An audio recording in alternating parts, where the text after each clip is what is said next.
Hello, and welcome to Rec Chat, where students and professionals talk about all things collegiate recreation.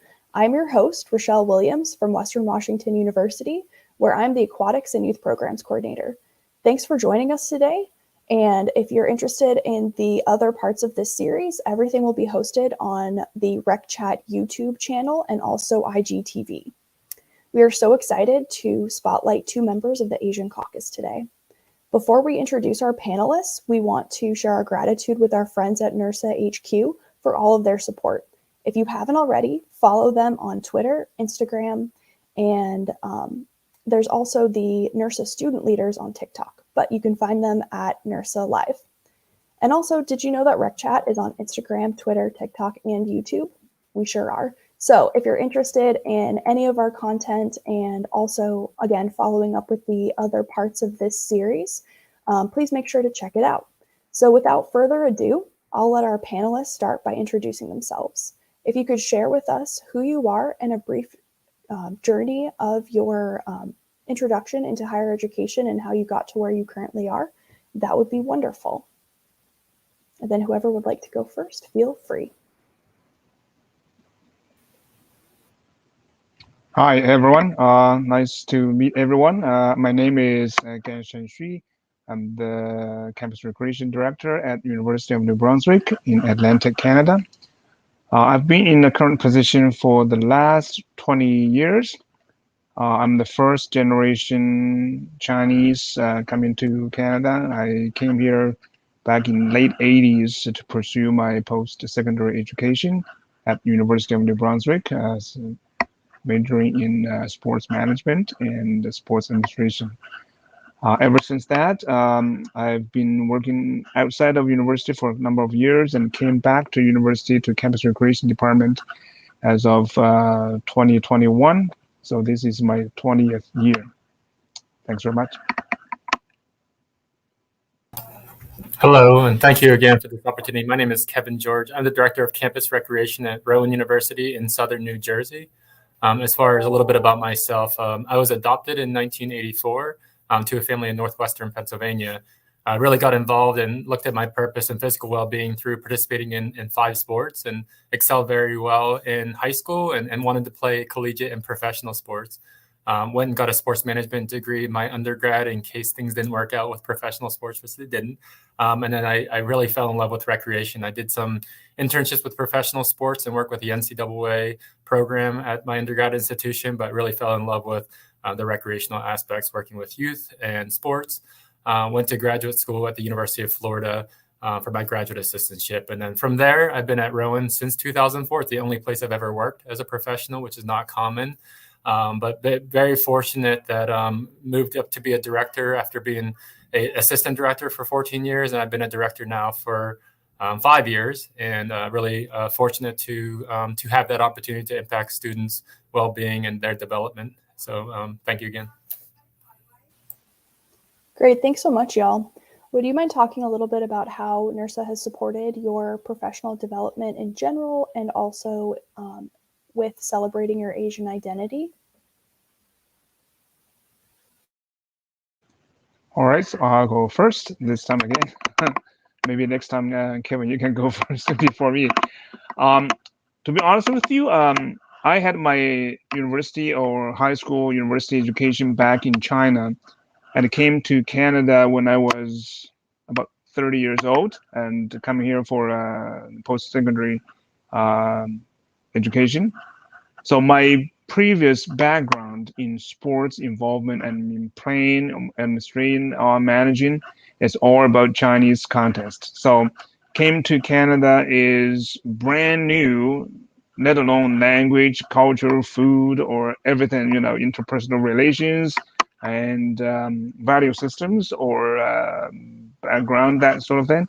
So it is extremely challenging for the first couple of years at the age of 30, going into a completely different culture and also climate.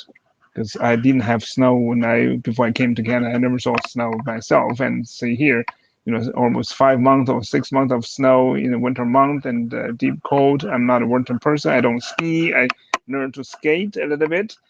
which I hate myself. I should go downhill ski or cross country ski a lot more often. Anyhow, when I became involved in the campus recreation, NERSA is, I have to say, a lot to thank NERSA as an organization to help me to navigate for me to navigate through the industry. And NERSA provided a tremendous amount of network for me, as well as keep me motivated, keep me focused, and give me a sense of belonging and give me a sense of accomplishment. By saying that is that back in 2013 or 2012, 2013, NERSA went through a strategic planning process, which identified 6 strategic priorities. Global perspective is one of them, and I was asked to be part of a focus group to discuss or trying to come up with plans for implementing within NERSA organization or within other universities in North America to integrate the global perspective on identifying, recognizing the different cultures, different backgrounds, different sports, and that kind of thing. So I was very fortunate to be part of that process for about 3-4 years. So that's why I feel that NERSA gave me a whole bunch of knowledge and access to different informations, different experts. By going to the NERSA conference, I first started back in 2004 in Albuquerque, New Mexico. That was my first appearance there. At the time, I didn't notice, and I was very conscious because of my, first generation coming to Canada. I'm very conscious about my look, my skin, my language, my everything. So I've seen that within NERSA that has gone through a long way from this being inclusive and multi-diverse involvement from different ethnic groups. So I see lately when I go to almost go to NERSA conference on an annual basis, I see more and more Asian faces around the conference. That much, the first time when I went there is very much like very few Asian or let alone about the Middle East groups, individuals there. Thank you. Yeah, and then to add upon that, with NERSA has been foundational for me in finding like who I want to be in regards to being a professional. In my undergraduate institution, I did not work for campus recreation and intramural sports. I played in my fraternity sports, but whenever I sought a graduate assistantship, NERSA was the place to go. And actually, as a senior student at Robert Morris University, I went by myself. I was the only person from my institution. I found out about roommates through NERSA, and I was able to cut some costs, but it was overwhelming with 2,000 professionals and students and being by myself. But I was, welcome arms from professionals and students and having me navigate my first in-person conference in San Antonio. And then, from there, I was offered a few graduate assistantships. And whenever I went to the University of Florida, just really had a transformational experience on programming, student supervision, building community with other GAs. So very grateful to get, they gave me a chance also because I didn't have a campus recreation background. Most of mine was in parks and recreation and community recreation. But then from there, I just really jumped on the NERSA bandwagon. I ran for state student leader in Florida. And then from there is just wanting to be involved in all the NERSA championship series and regionals and national championships. And a lot of great mentors from that side of recreational sports and competitive sports. And then really just, got involved in a lot of committees, have a lot of mentors to thank. I mean, a lot of great directors from like Eric Nickel, Mo McGonigal, Stan Shingles, David Bowles. So it's just, NERSA is all about sharing best practices and resources as well as mentorship. One thing I realized back then, as Gangsheng had mentioned, is that, there wasn't a lot of representation for mentors that are in the director or AVP level, but that didn't change anything in regard to them sharing their journeys and their recommendations and them advocating for inclusion even back then. I was very fortunate too that my associate vice president, who I reported to when I was assistant director, saw potential in me and has always been an inclusion advocate. She was a former collegiate athlete and had LGBTQIA plus friends and diverse racial backgrounds of her friends. So she was always an ally and advocate for inclusion. So when she selected me rather than doing a national search, it really humbled me that she trusted me and also putting me in a leadership position. Secondly, as Gangsheng had mentioned, like just the movement NERSA is doing and making sure it's not performative, but trying to make sure that it's a priority through NERSA's strategic values of equity, diversity, inclusion. And so making sure that as people with identities like as ours, knowing that we are valued and we are highlighted, and that's part of this, what Rochelle's doing. But secondly, I know in our positions of power, how do we tell our stories, and then how do we also advocate to recruit students that look like us in the undergraduate, just so we have this continual opportunities for people with various identities to be involved in NERSA. Great, thanks so much, y'all. So you have talked about this a little bit as far as not seeing a lot of Asian representation within NERSA and how it's kind of grown as you've been in NERSA longer. So could you talk to us about how your identity has impacted your experience and well-being formally as a student? And Gangsheng, you have a different experience just from, I think Chinese competition sounds so fun. And I know sport is done a completely different way in China, and it's like it sounds like it's taken seriously, but that sounds really fun. But maybe kind of stressful. I don't know. But if y'all could talk about maybe your experiences in sport and your identity, and then how they currently impact you as a professional within campus recreation. And Kevin, maybe if you would like to start. Yeah, and I can start as I will be quite honest. In growing up in a predominantly white community, really was a colorblind approach. And I think that actually impacted my, not shame, but even like not being proud of having an Asian identity. It was almost that, I conform to all the things that are white. You know what I mean? If anything, if I was so inundated with a white community that whenever I went to college, I actually avoided like Asian cultural groups because I didn't speak the language, I didn't eat the food. So if anything, I went way past being proud of my identity as an Asian, being teased and microaggressions and feeling different, whether it's the dating scene in high school and feeling less than because of my identity. So that's one thing I have from being an adopted American is I think part of our journey is we sometimes don't know where is our sense of belonging. Should we be exploring where we came from? Should we be questioning, how we're being included in a new place? So I think that's been a challenge growing up. But through the higher education experience, I'm learning so much about equity, diversity, inclusion. And through the Black Lives Matter and all the politics and challenges we've had in the last couple of years, I've also had kind of my aha moment as far as, I have children now and making sure as biracial children, my wife is white, to make sure to have them be proud knowing they're from South Korea. So there's a lot of things regarding my well-being too. And secondly, I think I harbored a lot of my emotional well-being and mental health challenges growing up.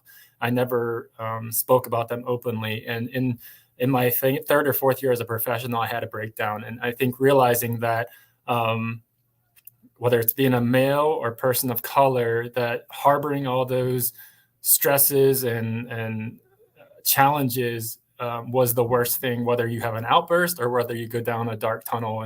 And for me, I was very fortunate a few years ago, I was able to get the Regional Award of Merit for Region 1. And I used that platform to talk about my mental health journey.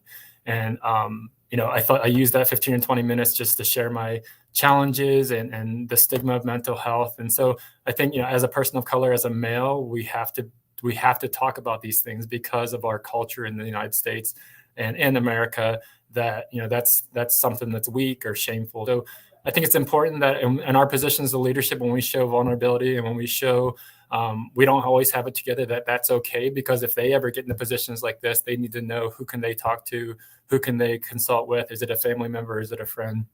So I've been really thankful and grateful for my journey of my own well-being and my identity, and being proud of that. But it's taken a while. I mean, through my journey, I wouldn't do things differently. But looking back, where there are opportunities that I could have been more educated, and also been encouraged and supported to be proud of my identity and explore it rather than be shameful of it.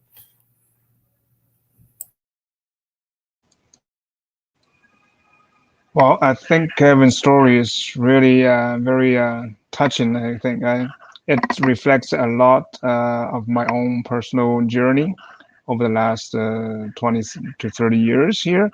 And also I can see, because, Kevin was raised or grown up in America, was adopted at a very young age, very similar to my own son, that by talking with him, a lot of your experience or your how you grown up very much reflected in my own son's life as well. So at some time, when he goes to elementary school or to junior high and high schools, he's trying to hide his identity as much, because he don't eat Chinese food as much as as myself, right? So he considered himself a Canadian. When he says, when friends ask him, who do you cheer for at the Olympic Games? Are you cheering for the Chinese team, or are you cheering for the Canadian team? And his reaction is, of course, the Canadian team is my first choice. Of course, Chinese probably would be the second. In my own way, that my personal life, in my journey, is that slightly different from what Kevin has gone through, but there are a lot of similarities as well.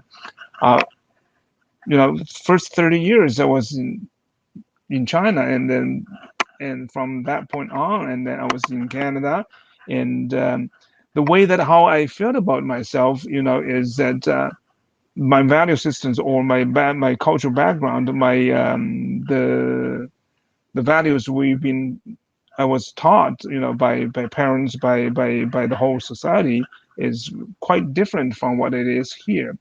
But I'm certainly, very grateful that, I've been get the opportunity to come to Canada to get involved in the recreation and in the sports. And I believe sports and recreation develops a lot of leaders. When we look around, a lot of our leaders, when you are playing sports and recreation, that you learn how to manage relationships, how to manage your time, and how to manage stress. And the mental health is one of the greatest challenge to us, particularly that you're coming from a different ethnic background, and is not in the mainstream, is not the popular perception about the individuals who are in sports, in the sports world. And so we can see, in the professional hockey, how many Asian players, in the professional hockey or in the professional football, right? You might see a lot of divers, a lot of gymnasts, a lot of table tennis players, badminton players, but not in those baseball and those big sports out there. Even in basketball, you see a lot of some of the Asian players in NBA, but not as many, compared to other groups there. So I would say that my identity, it's a double-edged sword to me. Sometimes, I faced a lot of challenges and difficult times, but at the same time, as we see the whole societal movement towards equity, inclusion, and diversity, Black Lives Matters. The recently that in Canada, the indigenous, truth and reconciliation. So we see this political environment or social environment has become a bit moving a little bit in a positive way, and that movement also give us with these ethnic identities a little bit advantage, not advantage, give us an avenue to express ourselves, to realize, to identify ourselves, and have some confidence in our own to move forward. Thank you so much, both of you, for sharing. I really deeply appreciate it. And Kevin, you had talked a little bit, you had shouted out to a couple of mentors previously. So now would be a great time if you've got, if y'all have any mentors that you would like to recognize that have supported you in your personal or professional journey, we would love to shout them out now. Yeah, I mentioned a few of the mentors, and I think the mentors I mentioned before too, is that they saw that there was maybe a gap in leadership development through like directors or aspiring directors. So those individuals I mentioned earlier are doing that. They're offering them at NERSA conferences and doing one in Chicago each summer, pre-COVID. But those individuals, but I also think that there's a ton of mentors I'm forgetting. And as we transition through different positions and stuff that, that's the thing about NERSA is that, mentors can be outside of your institution. And that's why it's so important now is, for us to be mentors and still rely on mentors. But like I said, my mentor was my former associate vice president. And then I'm also, now that she's retired, I'm trying to find mentors at my own institution, people that I can entrust and talk about professional development, talk about where I can go as a director. And then secondly, with mentors is just, all those stories I have of mentoring students, that's been so powerful. That's kind of what motivates you to continue your work when you have your challenging days and your hurdles that you have in campus recreation, because we know working in higher education alone presents a lot of barriers. We're getting brand new faces with different personalities and different challenges. So, when I think of those mentors that have helped me through my journey, just to even, getting contact from people and saying, hey, have you thought about serving on the board of directors? Have you thought about serving on the member network? And that really goes a lot to how they value you as a professional and how you advocate for, NERSA strategic values. But secondly, they want to groom people for those next positions of leadership to keep our association moving forward in our industry.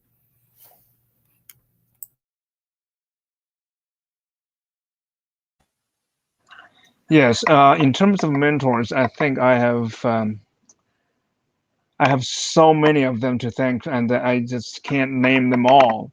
But first and foremost, I think when I first got into the campus recreation job at the University of New Brunswick, my predecessor at the time was the director for campus recreation, and by the way, he is American, and he introduced me to NERSA because he has been going to NERSA before I came to back to the university.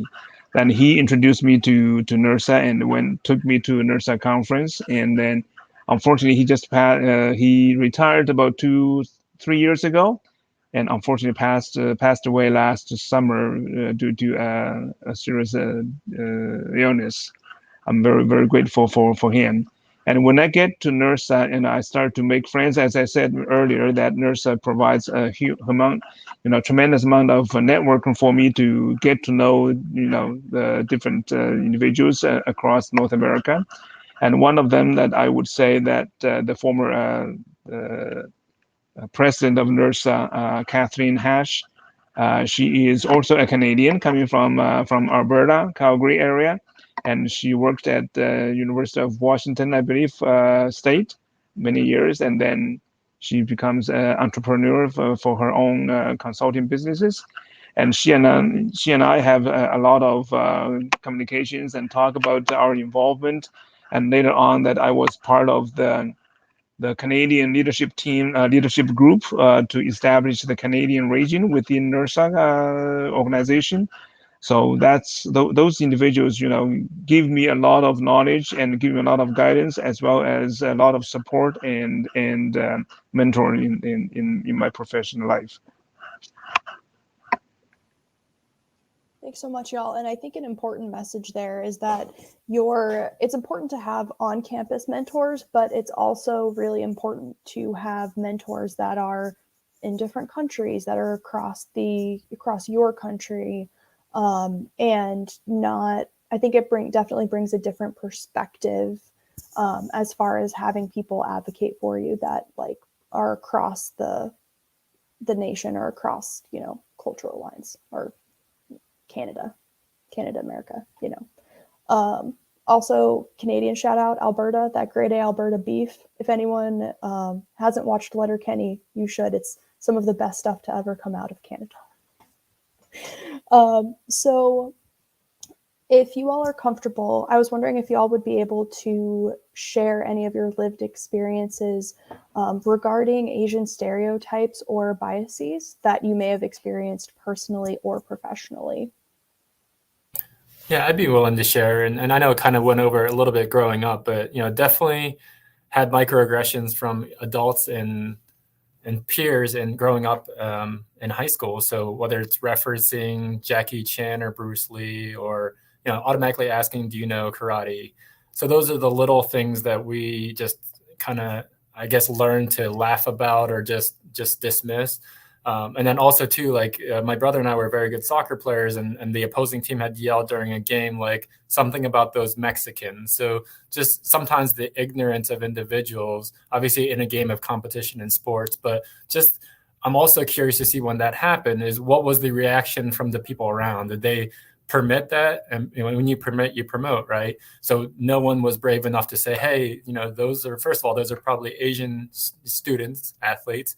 But secondly, why no one should stand up. And in those situations too, when I had those other microaggressions, I wasn't strong enough with my identity to tactfully let them know that that was offensive because I was not educated in diversity, equity, and inclusion. So that's important. And we know with the COVID-19 pandemic that the Asian hate crimes and situations also were exacerbated through blaming for the pandemic. So although I was never yelled at or hurt or physically attacked, just all the feelings I had when I saw that in the news of because they looked a certain way and they came from a certain ethnicity or race, people took it out on them. And that's really sad. I know everyone has been handling the pandemic and has stress and challenges, but it just tells you about some of the ignorance in some people and pointing fingers at people that had nothing to do with the result of the pandemic. So personally and professionally, I think I haven't had much, I feel like, through my professional journey as far as biases. But I know even growing up, I was encouraged not to apply for like minority scholarships and like kind of the work ethic, like if you work hard, you will reap the benefits. And that's not prevalent in our systems of white privilege, right? And so those are things just growing up is like, well, you don't want to be one of those affirmative action hires. But there's a reason those systems had to be put in place in regards to inclusion and giving people opportunities that historically did not get opportunities.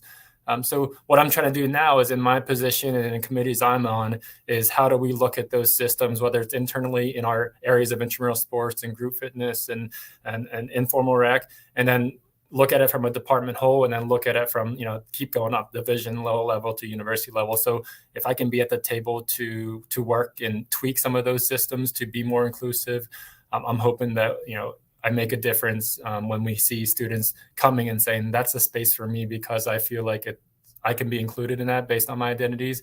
And then when we hire students that look meet or exceed the university diversity, that's also a great thing because just some people based on their identity feel more comfortable in our spaces. Totally agree with Kevin what he's his comments on some of the things.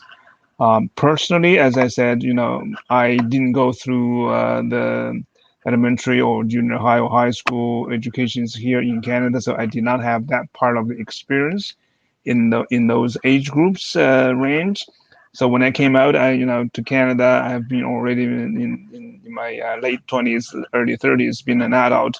So in my professional, or even when I did my undergrad or the postgraduate, like graduate schools educations here in Canada, I did not personally experience a lot of aggressions from my peers, my counterparts from from the white or the rest of the population.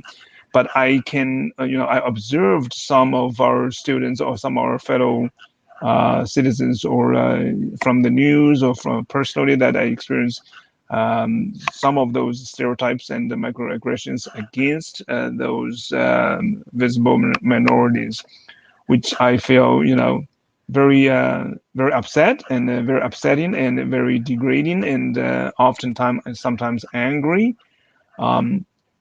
In hindsight, though, there's something that we also I can't blame at the time say 100% is their fault or they're totally wrong. It's because the whole society is lack of awareness, lack of understanding. They just don't know what's going on at in other people's life, and they take things for granted. It certainly is very disrespect might not be, evil in intention that way, but certainly makes the person who is on the receiving side feel very upset and very degrading for that matter. I just feel that with we all have to speak up a little bit more and make sure that people understand that we have each individual have the right to live the way they want to. Their culture, their identity needs to be respected, and that's where this whole movement or the whole society needs to be aware of. And because it's not because that you are the majority of the population that you dominate everything, that you disrespect the minority ones there. So that's part of this Canadian culture, I guess. It's multicultural so focus instead of a melting pot. Like this is I don't know how true it is in the States that people say that North American culture is a melting pot, that you basically you lose your identity because you sort of absorbed in the mainstream. But in Canada we promote your self identities, your ethnic identity more, so we sort of multiple identities can live in the harmonized society, that we can maintain our own identity as well as effectively or very good well sort of integrated into the whole bigger society that way. Yeah, thank you all for sharing. And I would definitely say, just to speak on the point of melting pot and the idea of assimilation, it's definitely it's not the best, because all it does is encourage people to homogenize and basically be white, which is not useful at all. So because then I live in an area that has a huge Dutch population, but they're not actually Dutch. They've been here for 200 years. And it's okay for them to have Dutch festivals, but then they get upset when the local indigenous populations, want to have some of their ancestral homes back. And they don't understand why the indigenous people just can't see themselves as American. So, yeah, that's not super useful, but I am hopeful that more Americans are moving towards the idea of like harboring or like encouraging multiple identities and being able to celebrate people's identities instead of trying to force assimilation, because that's never worked out well for anybody. And y'all had talked or touched a little bit on how you have handled microaggressions. And Kevin, I'm having a bad ADHD day, so like what you said, I know there were P's. You said a great phrase with basically was like, bystanders need to intervene. And I can't remember exactly what you said because I was trying to type it and then it left my brain as soon as you said it. But basically, if you see something, you need to say something. And if somebody says something to one of your friends or to your coworkers that is racist or ignorant or off color, it's really important to stand up for them, or to even just ask, like, what did you mean by that? Or what are you trying to say? So I think on like everyone else's end, like if you see something that doesn't feel good, you should stop it and you should question that person. I think seems like just a good tactic to kind of help people not carry the burden of being microaggressed all the time. Do you all have anything that you would like to add as far as like how you personally navigate microaggressions, or do you feel like you kind of covered that? No, I would just add quickly is I think, and I don't want to do stereotypical generations, but a lot of people now with their cell phones, they'd rather video record something than actually step in and be brave. And that's sad because they just want to get the story. But I think that's where creating brave spaces, having bystander intervention trainings, whether it's for any identities, all those isms. But it's just having that culture of willing to put yourself out there, and there's various methods, right? Maybe it's not a cancel culture, maybe it's a call-in culture. Maybe if you're not willing to say it out loud in front of everybody saying, no, I don't think that was right, can you find opportunities to pull aside individuals that may be ignorant, maybe that's unintentional, implicit. So I think that's where just being brave and taking action is so important. For some people that can do it tactfully and do it bravely in open spaces where everyone recognizes, oh my goodness, yeah, that was incorrect and should not have been done. That can kind of educate the masses because everyone recognizes, well, this person is advocating for somebody's identity. But even the action the inaction is kind of supports the systemic issues that we're having about inclusion. So I think if anyone's willing to be brave and become educated, and sometimes we're going to fumble our words, that's just the reality. But if we're brave, our intentions are good, we can make that small difference, which can eventually be a larger difference if everyone thinks that way. Exactly. I totally agree with what Kevin says. We need to speak up. We need to be brave. Try to avoid confrontation. Maybe the questioning or seeking for clarification is a little bit milder reminder to that person. Say, maybe your comments might not be or could be misinterpreted or could have not to point it out. That person was ill intention, but certainly by pointing it out and by seeking clarification or questioning that intention would help a little bit. So certainly that more and more people needs to get involved, and not just by only the leaders, but the leaders play a role in facilitating that process. Hopefully, over time that the things will be, having people have better awareness about how things, should be. Thank you so much, y'all. And then finally, could y'all talk to us a little bit about how you have incorporated DEI to address the systems of inequities amongst like maybe students and your university communities, or maybe your communities as a whole? And I know this is a really big loaded question because it's not like individual peoples aren't going to change the systemic racism of like higher education. But if you all are, have any ideas, or if you're doing anything on campus, we would love to hear from it.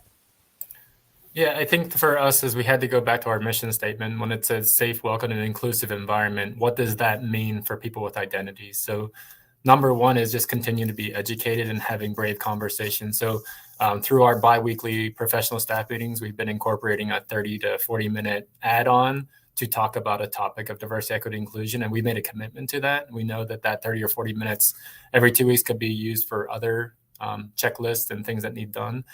Secondly, it's like that action-oriented. What tweaks and changes can we make? When we put up a pride flag on our facility, some of our members or students maybe questioned that and said, why don't you have a United States flag? And we're trying to educate them that we want to advocate for those underrepresented, undervalued, historically underserved communities.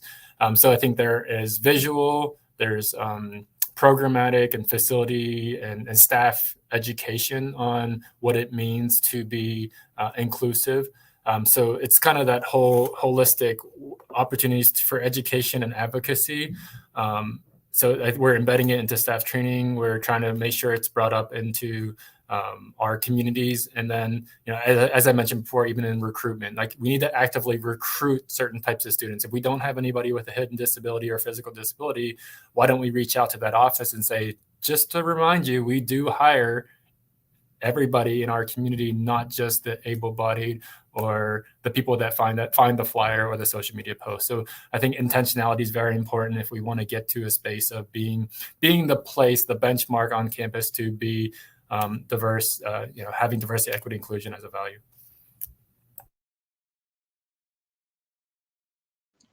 Very much the same as at here at UMB here. Although that New Brunswick, University of New Brunswick sits with Fredericton, which is a very small community, only about 50,000 in population for the whole city. But this is the oldest English university in North America, established in 1785. That's when the university gets established. So this is a very predominantly very white Anglo-Saxon community. Don't even see many colors other than white. Over the last 10 years, we see more. And of course, at university, international students is much more say percentage-wise is much heavier than the greater community. Within my own area, I'm in my whole team, all my professional staff, like full-time staff, we had about 8 to 9 individuals, and every other ones are white, and I'm the only one with the visible minority, and also I'm in the leadership role. So that gives me the extreme importance, I guess, how we can promote the EDI in our group. Um, Unfortunately, this over the last 18-20 months, that pandemic has stopped a lot of our operations. We were just into this process of trying to implement or to introduce more EDIs into our programming. First thing that we did is to create the whole wall when you come into the front entrance, a wall of multiple languages of stay healthy and welcome. So we got English, Indigenous, French. I searched, to communicate with the registrar's office to ask them to give me top 10 international countries. Students were coming from the, top 10 countries that students are coming from. So we use those 10 languages and make them as, in different directions, and making a whole wall of a welcoming wall with stay healthy. And that's one of the message. And the next stage of plan is to have all international flags in the hang up on the hallway leads towards the locker rooms. And we have another map, the word map on the wall with all those thumb pins to pinpoint where countries are represented at this university as well. This is just on the outside, just a promotion and awareness. In terms of the programming, we are consciously seeking for activities, either it's a martial arts, either it's a dance, coming from India, body dance, or coming from the Brazilian martial arts, or Taekwondo, or Japanese Kendo. So we're trying to incorporate more and more of the international sports, international activities into our program in that area. And also, in a way, I'm part of the university EDI committee to promote, and I also encourage my staff to be involved in the community, in the local community activities. There's a Pride week or Pride parade that at the local that we support, we sponsor, and we also set up the booth at those events. And on campus, I encourage staff to be involved, volunteer their time to be involved in any of the committees which advocate for EDI.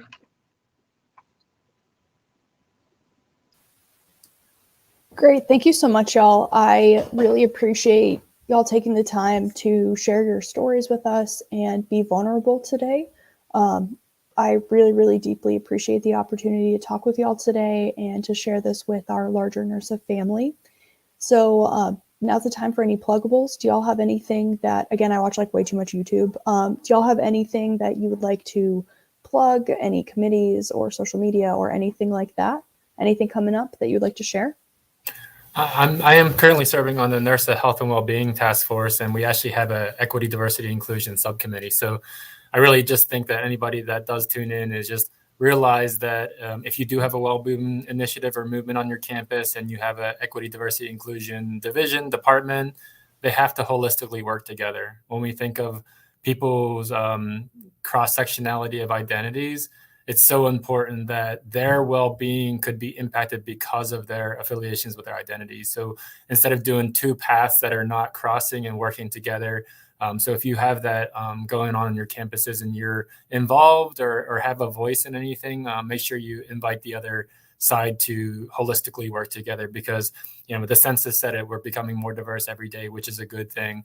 But if we can't get ahead of well-being and mental health and the challenges we're with a pandemic, we need to get ahead of this. So the value of also the college education is just informing students how to be resilient, how to thrive, how to be good advocates for health and well-being for not only themselves, but their communities that they're involved in. So I would say do both together rather than separately, and it will make a big difference.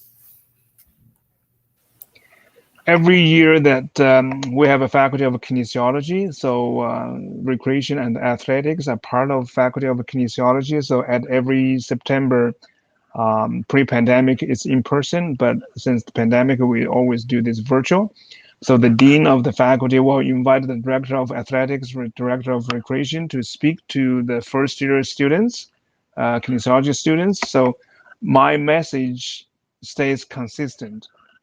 I said, if you don't have a good health, if you don't mentally and physically, you can't accomplish your academic requirements.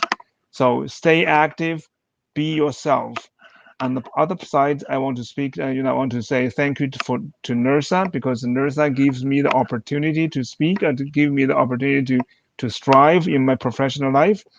Certainly, from that perspective, I'm one of the beneficiaries of NERSA organization. But I want to encourage everyone out there in the recreation, campus recreation professions, you know, enjoy the beneficiary side of them, but also be a contributor to the organization. Otherwise, who is going to benefit from the organization if no one is contributing to it? So it's a two-way street. And stay active, be yourself. I know it is sometimes it's extremely difficult to be yourself or to be truly yourself in a constructive way. So I just want to make sure that we want to be the best way, that the best state that we could ever be, but also to be true to yourself and to your environment. Yeah, thanks so much, y'all. I really appreciate it. And if anybody has any questions, we'll have everyone's contact information in the description on the YouTube channel and also on IGTV. So thanks for everybody. If you're watching this, we appreciate you. Make sure to check out all of the other videos in this series. And until next time, have a great rest of your day, and we will talk to you soon.